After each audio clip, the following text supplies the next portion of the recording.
Terima kasih Anda masih bersama kami. Bagi Anda yang baru saja bergabung, kami akan kembali 3 berita utama hari ini. Diguyur hujan deras berhari-hari, turap sepanjang 70 meter di Jonggol, Kabupaten Bogor, longsor.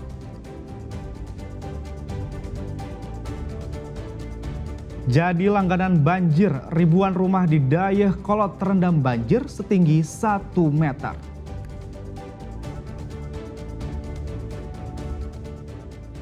Warga Kota Tasikmalaya gempar setelah motor warga mogok karena diduga bercampur air saat mengisi BBM Pertalite di sebuah SPBU.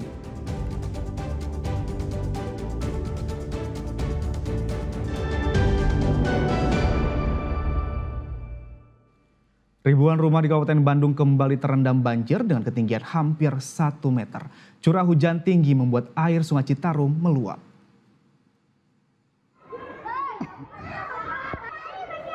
Sejauh mata memandang, air banjir terlihat menggenangi permukiman warga di wilayah Dayakolot dan Bojong Soang, Kabupaten Bandung. Banjir terjadi akibat luapan Sungai Citarum. Di Kecamatan Dayakolot, Kampung Citerep dan Bojong Asih menjadi wilayah terdampak paling parah. Tercatat lebih dari 1.000 rumah warga terendam dengan ketinggian bervariasi hingga 1 meter. Sementara di Bojong Soang, sebanyak 400 unit rumah warga terendam banjir. Curah hujan tinggi membuat banjir sulit surut karena debit air Sungai Citarum dari kiriman wilayah hulu seperti Pangalengan dan Kota Bandung juga ikut meluap. Air dari kapan datang, Bu? Kemarin sore. Sore. Segimana, Bu? Segini, kalau di rumah mungkin di bawah lutut lah, sebetis gitu. Kalau sekarang udah mulai reda atau masih? Tahu sudah baru datang. Kalau tadi mah masih segitu. Oh, Ibu lagi keluar Iya. dulu. Dia baru pulang. Enggak ngungsi, Bu? Enggak ngungsi. Ada di atas sedikit lah. Ada 2 lantai rumahnya. Desak-desakan gitu sama. Bu, bosan nggak, Bu, dengan kondisi seperti itu, Bu? Ya bosan, tapi gimana lagi? Ini mau digimanain atulah, udah bosan ini terus-terusan kayak gini. Kawasan Dayakolot, Bojong Soang, dan Bale Endah memang menjadi kawasan langganan banjir. Curah hujan tinggi di wilayah hulu, serta gundulnya lahan di bukit membuat daya serap air berkurang. Muhammad Abbas melaporkan dari Kabupaten Bandung. Banjir juga menggenangi ruas Jalan Raya Sapan Bojong Soang. Sejumlah kendaraan mogok karena nekat menerobos banjir.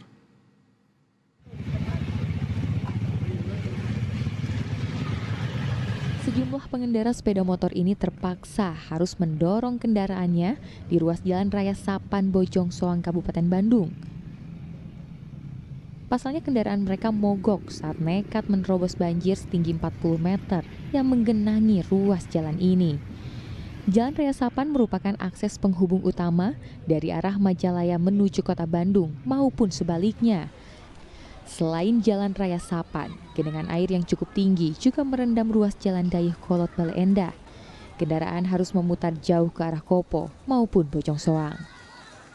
Putar macet, ancamannya gelap. Tapi gimana lagi sih? Ini jalur utama ya? Iya. Tadi sempat mati motornya atau gimana? Gimana? Motornya sempat mogok atau gimana? Cepet mogok sih. Malam juga sama. Oh, malam juga terpulang kerja. Iya. Kang, bosen nggak kondisi kalau tiap musim hujan banjir kayak gini bosen nggak? Kalau dibilang bosen ya udah pasti bosen lah. Cuman ya gimana lagi, kita nggak bisa apa-apa ya, jalanin aja sih. Harapannya gimana, Kang? Buat pemerintah? Harapannya sih ya supaya ada yang bisa ngurusin aja. Dari pantauan udara, banjir akibat luapan Sungai Citarum juga menggenangi ruas jalan utama Dayakolot Bale Endah. Arus lalu lintas 2 arah dari Kota Bandung menuju Pangangan kembali lumpuh dan tak bisa dilalui kendaraan kecil termasuk sepeda motor.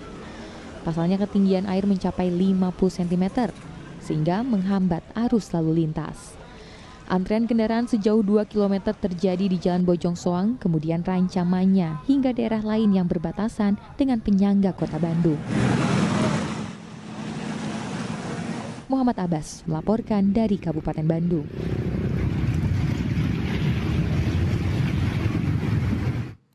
Hujan deras yang terus-menerus mengguyur kota Bandung mengakibatkan kawasan Gede Bage tergenang banjir.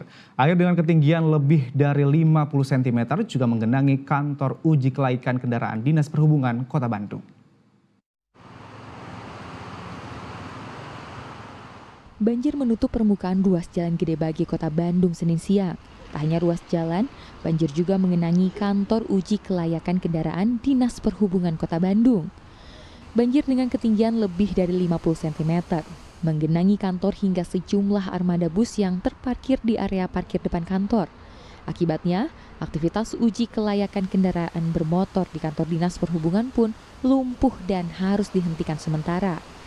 Sejumlah kendaraan angkutan barang maupun angkutan umum yang akan melakukan uji kelayakan pun mengantri di luar jalanan. Hujan deras serta buruknya sistem drainase menjadi penyebab banjir terjadi di kawasan Gede Bage. Sering. Udah berapa lama sih? Setahun 3 kali ya Pak. Setahun 3 kali. Itu penyebabnya apa? Udah ada resapan air. Udah ada resapan air. Iya. Hujan kita kemarin. Hujan kemarin. Untuk pelaksanaan truk sendiri terganggu nggak? Ya pasti terganggu Pak. Biasanya berapa lama sih? 1 minggu. Surut ya? Surutnya. Nah untuk yang kir ini biasanya ada kompensasi enggak? Nggak ada. Nggak ada. Stop aja. Di stop aja dulu. Ya, libur. Tak hanya melumpuhkan aktivitas uji kelayakan kendaraan, banjir juga melumpuhkan akses jalan. Banyak kendaraan mogok saat melintasi genangan banjir.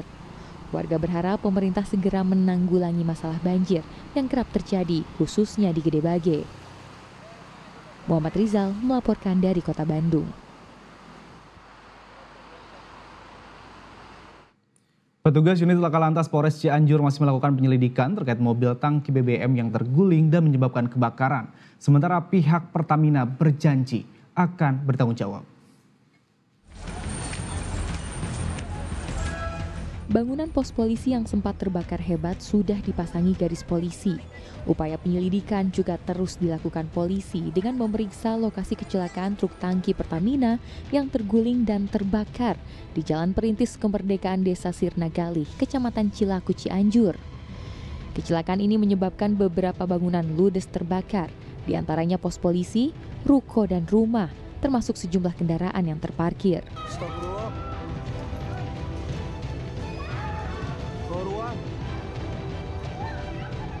Peristiwa mencekam yang terjadi pada Sabtu malam berawal saat truk terguling saat melewati tikungan. Akibatnya muatan BBM jenis Pertalite sebanyak 24.000 liter tumpah. Tak lama kemudian muncul percikan api yang memicu ledakan besar.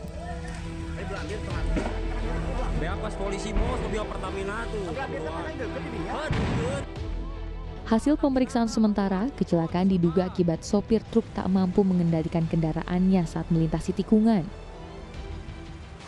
Truk tersebut mengarah dari arah Bandung menuju ke arah Sukabumi, melintasi seputaran Pasir Hayam, yang mana pada titik tersebut kendaraan truk tangki tersebut pengemudi diduga kurang dapat mengendalikan kendaraan yang dikendarainya sehingga oleng ke kiri tepat di depan ruko Pasir Hayam, kemudian mengakibatkan dari BBM tersebut tumpah.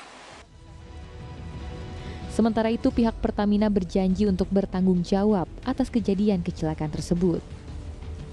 Kami dari Pertamina, khususnya Pertamina Patraniaga, memohon maaf sebesar-besarnya atas musibah yang terjadi terkait dengan kecelakaan mobil tangki yang sampai menimbulkan kebakaran api.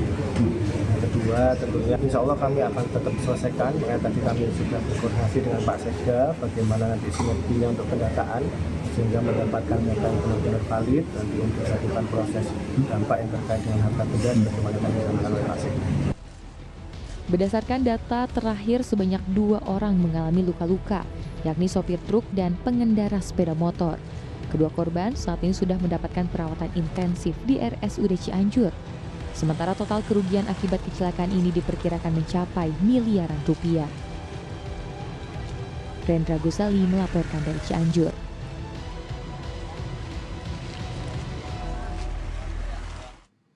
Kasus BBM subsidi jenis Pertalite bercampur air menghebohkan warga kota Tasikmalaya. Kasus ini mencuat setelah motor warga mogok dan ditemukan hampir setengah tangki berisi air. Sementara SPBU tempat warga mengisi BBM sudah ditutup.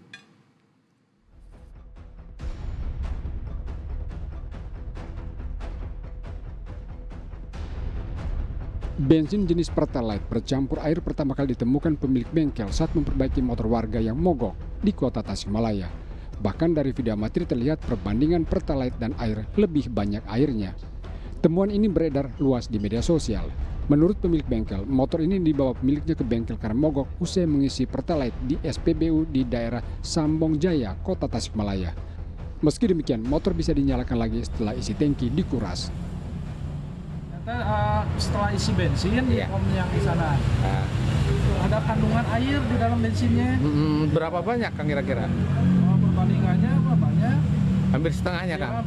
Lebih malah. Oh gitu. Itu sama pihak bengkel diapain Kang?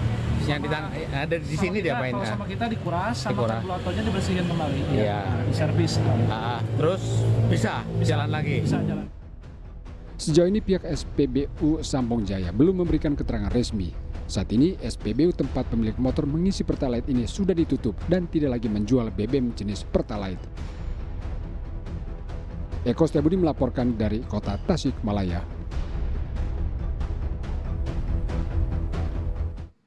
Laporan tadi mengakhiri berita Jawa Barat hari ini. Jangan lupa pastikan Anda subscribe channel YouTube Liputan 6 SCTV Daerah. Saya Agi Kurniasandi. Berterima kasih atas perhatian dan kebersamaan Anda. Selamat beraktivitas dan sampai jumpa.